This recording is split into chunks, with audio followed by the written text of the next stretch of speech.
Hey everyone, day 44 of 75 day heart journey. So guys next ಏನಾಗ್ತದೆ ಅಂತ ಗೊತ್ತಿಲ್ಲ, but ನನ್ನ ಎಫರ್ಟ್ಸ್ ಹಾಕೋದಂತೂ ನಾನು ಬಿಡಾಕ್ತಿಲ್ಲ.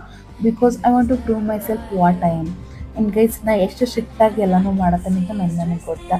ಪ್ರತಿಯೊಂದು ರೂಲ್ಸ್ ಫಾಲೋ ಮಾಡ್ಬೇಕಂದ್ರೂ ಎದಕ್ಕೆ ಮಾಡಬೇಕು ಅಂತಂದು ಅನಿಸ್ತದೆ.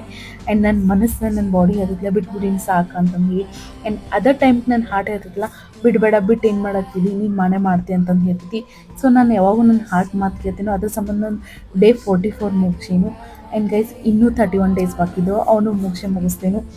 ಗೈಸ್ ಏನಂದರೆ, ಸೆಲ್ಫ್ ಪ್ರೂವ್ ಮಾಡಬೇಕಂದ್ರೆ first of all self control ಆಗಿರಬೇಕು, ಸೆಲ್ಫ್ ಮೋಟಿವೇಟ್ ಆಗಬೇಕು, ಸೆಲ್ಫ್ ಕಾನ್ಫಿಡೆಂಟ್ ಆಗಬೇಕು, ಆ್ಯಂಡ್ ಸ್ಟೇ ಪಾಸಿಟಿವ್ ಆಗಿರಬೇಕು. ನಾವು ಎಷ್ಟು ಪಾಸಿಟಿವ್ ಇರ್ತೀವೋ ಆ್ಯಂಡ್ ಎಷ್ಟು ಪಾಸಿಟಿವ್ ವೈಬ್ದಾಗ ಇರ್ತೀವಲ್ಲ, ಅಷ್ಟು ನಮ್ದು ಫೋಕಸ್ ಅದ್ರ ಮ್ಯಾಗ ಇರ್ತೈತಿ. ಆ್ಯಂಡ್ ನಾವೆಲ್ಲನೂ ಮಾಡೋಕ್ಕೆ ಸಾಧ್ಯೈತಿ. ಸೊ ಗೈಸ್ ಯಾರ ಕಡೆ ಆಗಂಗಿಲ್ಲ ಅಂತ ಇಲ್ಲ, ಎಲ್ಲರೂ ಮಾಡ್ತಾರೋ. ಒಂದು ಸರಿ ನಾವು ಫೋಕಸ್ ಆಗಿದ್ರೆ ಎಲ್ಲನೂ ಮಾಡೋಕ್ಕೆ ಸಾಧ್ಯೈತಿ. Thank you for watching this video guys.